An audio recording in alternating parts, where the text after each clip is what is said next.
တခါတော့ငါရွာလေးတူအောင်မှာစောစောလို့ခေါ်တဲ့လူငယ်လေးတယောက်ရှိပါတယ်။စောစောဟာငယ်စဉ်ကလေးကလေကွင်းပြင်တွင်နွားကြောင်ရင်းနဲ့ကြီးပြင်းလာခဲ့ရသူပါ။သူ့မှာအမေဖြစ်သူဒေါ်နုနုတယောက်ပဲရှိပါတယ်။ဒေါ်နုနုဟာရိုးရှင်းပြီးစေရန်နံပါတဲ့ဘဝကိုပိုင်ဆိုင်ထားသူပါ။စောစောရဲ့အဖေဟာသူငယ်လေးကလေးကဆုံးပါသွားခဲ့တာမို့ဒေါ်နုနုဟာတယောက်တည်းရုန်းကန်ပြီးစောစောကိုပြုစုပြောထားလာခဲ့ရပါတယ်။ဒေါ်နုနုဟာရွာမှာရှိတဲ့ကြံကင်စပါးခင်းတွေမှာအငါလိုက်လို့ရင်ဟိုတစားဒီတစားပစ္စည်းဟောင်းတွေရှာဝယ်အောင်ချရင်နဲ့မိသားစုစားဝတ်နေရဲ့အတွက်မနာမနေကြိုးစားခဲ့ပါတယ်။ဘလောက်ပဲစီးရဲပေမဲ့ဒေါ်နုနုဟာသူ့သားစောစောကိုတခါမှစားလောက်အောင်မထားခဲ့ပါဘူး။ဝါချင်းတွေကပူပူနွေကောင်းညင်ပေါင်းတွေဟာသူတို့မိခင်နဲ့အသားအတွက်နေစင်မပြတ်တဲ့အဓိကအစားစားပါ။ဒါမဲ့စောစောကတော့သူ့မိရဲ့ဒီလိုရိုးရှင်းတဲ့မြတ်တာတရားကိုတန်ဖိုးမထားတတ်ပါဘူး။ဘာလို့လဲဆိုတော့စောစောဟာရိုးရည်ချုံမောပြီးစာပေကျမ်းကင်တွေကိုပါဖန်နိုင်ရင်းနိုင်တဲ့အရေးချင်းရှိတဲ့လူငယ်တယောက်ဖြစ်နေလို့ပါစောစောဟာစာဖတ်တတ်ပေမဲ့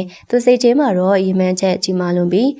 ကိုယ့်ရဲ့ဆေးရဲတဲ့ဘဝနဲ့အမေဖြစ်သူဒေါ်နုနုကိုပါအထင်သေးနေမိသူပါညနေတကောင်ချိန်ရောက်တဲ့အခါစောစောဟာအင်းပြင်ဘက်ကိုငှက်ကြည့်ရင်မြို့ကြီးပြကြီးရဲ့စီကားတာယာမှုတွေကိုစိတ်ကူးရင်နေတတ်ပါတယ်အဲ့လိုမြို့ကြီးပြကြီးစီကိုတွားရောက်ဖို့ဟာငငယ်ကလေးကသူ့ရဲ့တခုတည်းသောအိမ်မက်ဖြစ်နေကြတာပါသူဟာမောင်မိုက်နေတဲ့အပြင်ဘက်ကိုငေးရင်သူကိုသူတူလေးပြောလိုက်ပါတယ်။မြို့ကြီးပြကြီးစီကိုကျွန်တော်ရောက်သွားမယ်။အဲဒီမှာကအလင်းရောင်တွေတိုးတက်မှုတွေနဲ့အလောက်ကင်ကောင်းတွေအများရှိနေမှာပဲ။ကျွန်တော်လူငယ်တယောက်အတွက်အခွင့်အရေးတွေစောင့်ကြိုနေမှသိကြတယ်။ငါဘဝပြောင်းလဲဖို့အတွက်ဒီကိုရောက်အောင်သွားကိုသွားမယ်။ဒီမှာဆက်မနေကျွန်တော်ဘူး။ဒီမြေနဲ့တီးရွှတ်နဲ့တွေနွားကြီးကြံချီနဲ့တွေနဲ့တော့ငါမနေနိုင်တော့ဘူး။ဒါစောစောရဲ့ပုံမှန်လုပ်နေကြအပြုတ်မှုပါပဲ။သူဟာသူနေထိုင်ရတဲ့ပတ်ဝန်းကျင်ကိုယွန်းရှာမုန်းတည်နေပါတယ်။နောက်ဆုံးမှာတော့သူ့မိဒေါ်နုနုစိတ်ရောကိုပါပြင်ပန်းခဲ့ပြီးပေါင်းပေးထားတဲ့ကောင်းညင်ပေါင်းကိုတော့သူစားတာပြင်းရငငွေလာပါတယ်။တရက်မှာတော့သူတို့ရကြွပြီးအတန်ကြဲနဲ့ပြောလိုက်ပါတယ်။ဟေးဒါပါရီလဲမိရဲ့နေတိုင်းဒီလိုဟောင်းနှမ်းနေတဲ့အစားအစာတွေပဲကျွေးနေရဒီလိုတွေပဲစားနေရတာကျွန်တော်ပြင်းလို့တေးတော့မယ်ဘရောမများကျွန်တော်တို့မှသူများတွေလိုအရသာရှိတဲ့အစားအစာတွေစားရမှာလေဒေါ်နုနုကတော့တာဖြစ်သူရဲ့စကားကိုအတီးခံရင်ညံသားစွာပြန်ပြောလိုက်ပါတယ်အခုတော့ဒီဟာပဲစားထားလိုက်ပါအောင်တာရဲ့အမေမှာပတ်စံရှိလိုက်တာကြွယ်အရသာရှိတဲ့အစားအစာတွေဝဲကြည့်မှာပေါ့အခုတော့ဒီကောင်းညင်ပေါင်းပူပူနွေလေးကိုပဲစားလိုက်အောင်စားပြီးကိုခွန်အားရှိလာပြီးအပြစ်မှာသွားလို့စရာရှိတာတွေလုံနိုင်မှာပေါ့စစောကတော့ဒေါ်ရတကြီးနဲ့ပဲပြန်ပြောလိုက်ပါတယ်ဟေးအမေရဲ့ကျွန်တော်ပြင်းလာပြီဒီဟာကဘိုင်ဝယွန်တက်ပဲတကယ်လို့ဒါတခြားကောင်းကောင်းမွန်မွန်အစားအစာတွေရှိတော့ဒီကောက်ညင်းကိုကျလုတ်လေးတော့ကျွန်တော်ထည့်စားမှာမဟုတ်ဘူးကြည့်နေလိုက်မိတနေ့ကျရင်ကျွန်တော်ဒီနေကနေထွက်သွားပြီးမြို့မှာအလုပ်ရှာလုပ်အောင်မယ်ကျွန်တော်အောင်မြင်ပြီးချမ်းသာလာတဲ့နေ့ကျရင်အမေလည်းတတ်တရရသွားမှာပါအဲ့ခါကျရင်ဒီလိုအစားအစာတွေကိုထပ်စားစရာမလိုတော့ဘူးစောစောကတော့သူရဲ့စကလုံးတွေကမိခင်ဖြစ်သူရဲ့စိတ်နှလုံးကိုဘယ်လောက်ထိအနာကျင်စေမလဲဆိုတာမတွေးတော့မိပဲအော်ဟစ်ပြောဆိုလိုက်တာပ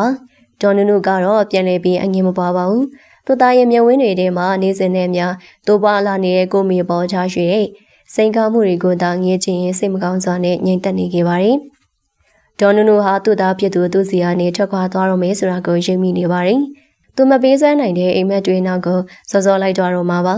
ဒေါ်နုနုဟာသားဖြစ်သူကိုစိတ်ပိုးစွာနဲ့အခုလိုပဲပြောလိုက်ပါတယ်။စောစောရဲ့မြို့ကြီးပြားကြီးမှနေရတာသားထင်တယ်လို့မျိုးလွယ်ကူလာမှာမဟုတ်ဘူးကွ။အဲ့မှာတယောက်နဲ့တယောက်အပြိုင်ဆိုင်တွေများပြီးအသက်မွေးရတာခက်ခဲတယ်လို့သူတို့ပြောတင်ကြတဲ့သားရဲ့စောစောကတော့အမေဖြစ်သူရဲ့စကားကိုအရင်မဆိုင်တဲ့ပုံစံမျိုးနဲ့ပြန်ပြောလိုက်ပါတယ်။အော်အမေကလေကျွန်တော်ရေးချင်းနေဆိုရင်ဘာမှမခက်ခဲတော့ပါဘူး။ကျွန်တော်ကစာဖတ်တဲ့စာရေးတက်သူလေ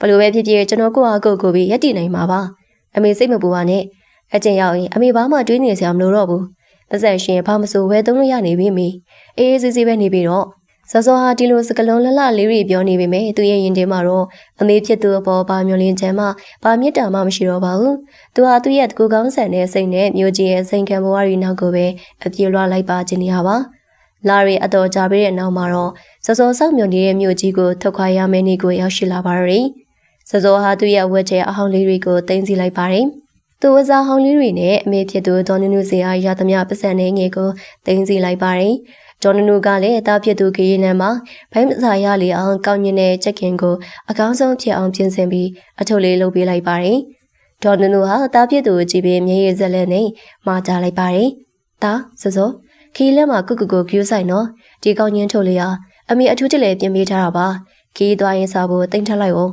မြို့ကြီးရောက်ရင်လည်းအမေစီစားလေးပါလေးပို့ပြအောင်တော့ဒါ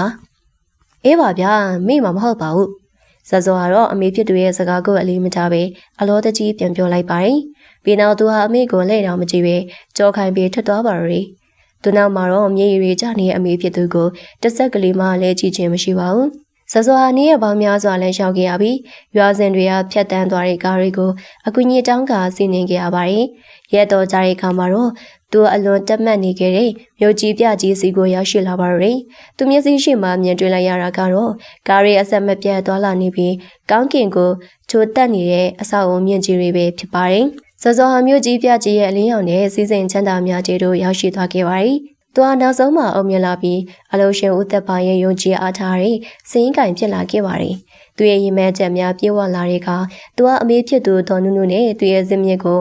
လုံးဝမြင်လို့ပြင်လိုက်ပါတယ်။ဒီနေ့မှစောစောကဈေးကိုသွားချိန်မှာအဝတ်စားတွေစုပ်ပြတ်နေပြီးအရေးပြားများတွန့်ကျင်နေတဲ့တောင်စာအဖွားကိုတယောက်ကိုတွေ့လိုက်ရပါတယ်။အဖွားကသူ့မိနဲ့ပုံစံတူနေရကြောင်းစိတ်ထဲမှာလှုပ်ရှားသွားပေမဲ့သူကအဲ့လိုအတွေ့ကိုချက်ချင်းခါထုတ်လိုက်ပါတယ်။သူအစင်ရဲ့ချင်းကိုမုန်းတီးပြီးအသိကိုအမေရစေမဲ့အရာတွေကိုယွန်ရှာပါတယ်။အနေမှစပြီးသူကအမေဖြစ်သူစီစာတစောင်မြမရတော့ပါဘူး။တပတ်မှာတော့ဒေါ်နုနုကစောစောပြန်လာမယ့်နေ့ကိုစောင့်မျှော်နေပါတယ်။သူမကနေစဉ်နဲ့များစာဖို့တမကိုစောက်ကြည့်ကမင်းမြင်လေးရှိပါတယ်။ဟဲ့တားစောစောစီဟာစာရောက်လာသေးလား။ငါသားမျိုးသွားတာကြားလာပြီ။ဘာသတင်းမှလည်းမကြပါလား။မရှိပါတော့ကြီးဟိုဘက်ရွာကိုင်းငယ်စီစာတော့ဖို့မလို့ပါ။ကိုင်းငယ်ကမျိုးယောက်တာမကြသေးပေမဲ့မိဘတွေကိုခဏခဏစားဖို့တယ်။ပတ်စံတွေလေးပို့ပြီးတယ်။တာသမင်ကြီးစုတည်တက်လိုက်တာဗျာ။အခုလိုသတင်းကြားတိုင်းဒေါ်နုနုရဲ့ရင်ထဲမှာပူဆွေးရပေမဲ့တာပြစ်သူကိုဘယ်တော့မှမုန်းတီးခြင်းမရှိပါဘူး။သူမက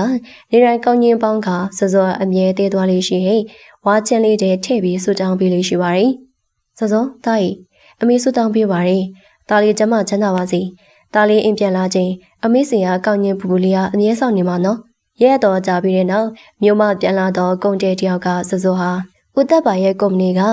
အရေးကြီးရဲ့လူကြီးတယောက်ဖြစ်နေတဲ့အကြောင်းပြောပြလိုက်ပါတယ်။ရွာသားများစောစောလားဒေါ်နုသားလာလို့အဝေါ်စာမိကြပါတယ်။ဒေါ်နုမှာတားဖြစ်သူအောင်မြင်နေရကိုကြားရတဲ့ခါမြင့်ရကြရဲ့ဝမ်းသာအရာဖြစ်နေခဲ့ပါတယ်။ငါသားလေးစောစောတားလေးစင်ပြင်းနေတာအမေဝမ်းတာလိုက်တာ။ဒါမဲ့ဘာလို့အမေတင်းတခွန်မှမပေးရလေသားရဲ့။ဒေါ်နုကမနေနိုင်တော့ပဲနောက်ဆုံးမှချွေသားထားတော့ပတ်စံအနေငယ်ကိုယူပြီးတားဖြစ်သူကိုရှောက်ပေးဖို့ရန်ထွက်လာခဲ့ပါတယ်။မြို့ရောက်ပြီးအနေငယ်ကြာမှတားဖြစ်သူကိုကြွေလိုက်ရပါတယ်။စောစောတားလေးဒေါ်နုနုရဲ့အတန်းမှာတုံရင်းနေပါတယ်။သူမလက်ထဲမှာတားဖြစ်သူတဲ့ကောင်းညင်ပေါင်းနဲ့ထည့်ထားတဲ့ချင်းလေးကင်ချပါတယ်။စောစောကအမေဖြစ်သူကိုမြင်လိုက်ရတော့ရှံ့ရွတ်သွားပါတယ်။ဟေးကြည်ပွားကြီးကဘာလို့လဲဘာလာလို့လာလဲ။ဟိုဘက်ဖေဆန်းဒီလိုနေရာကိုဘယ်လိုရောက်လာလဲ။စောစောအမေလေးတာရဲ့အမေသားကိုကောင်းညင်ပူပူလေးလာပို့တာတာစားချင်နေမှာပါကွယ်။အမေဟုတ်လားကျွန်တော်အမေလို့မသိပါဘူး။ကျွန်တော်မှဒီလိုဆင်းရဲတဲ့အမေမျိုးမရှိဘူး။အဖွားမားနေပြီ။စောစောအမေပေးတဲ့ကောင်းညင်ချင်းကိုရွှရှာစွာဖြင့်ပုတ်ထုတ်လိုက်ကကောင်းညင်များမှာမြေကြီးပေါ်ပြန့်ကျဲသွားပါတယ်။ဒေါ်နုနုကစိတ်မကောင်းစွာနဲ့ငိုယိုရင်းလှက်ထွက်လာခဲ့ပါတယ်။အမေဖြစ်သူပြန်သွားပြီးတဲ့နောက်မှာတော့စောစောရဲ့စိတ်ထဲမှာကောင်းညင်များပြန်ကျဲနေပုံအမေမျက်လုံးများကအိမ်မက်ထဲထိလာရောက်ချောက်လက်နေပါတယ်။သူကအကောင်စားအစားအစာများကိုစားပေမဲ့အရသာမရှိတော့ပါဘူး။နောက်ပိုင်းမှာတော့သူဟာကုမ္ပဏီငွေကိုခိုးယူ30မိခဲ့ပါတယ်။ဒါတတိဥသက်ပိုင်းတည်သွားတော့စောစောကိုအလုပ်ထုတ်လိုက်ပြီးစိစိဥစ္စာအလုံးကိုတင်ယူလိုက်ပါရယ်။စောစောကအရာအလုံးဆုံးရှုံးသွားပြီးတဲ့နောက်ရွာဝဲပြန်ပြေးလာခဲ့ရပါတယ်။သူကအရင်ကဗိုက်စာနေချိန်မှာလန်သွားလန်လာသူကကောင်းကြီးမမတချို့ကိုပြစ်ပေးလိုက်ပါတယ်။စောစောကအဲဒီကောင်းကြီးမမကိုစားရင်အမေဖြစ်သူပြန်တရိယာသွားပါတယ်။အမေတာမသွားပါပြီ။တာမီးစီပြန်လာခဲ့မယ်။စောစောကရွာပြန်ရောက်တဲ့အခါအိမ်ဟောင်းမအမေဖြစ်သူမရှိတော့ပါဘူး။အင်းကြီးချင်းသူကသူ့အမြင်နဲ့က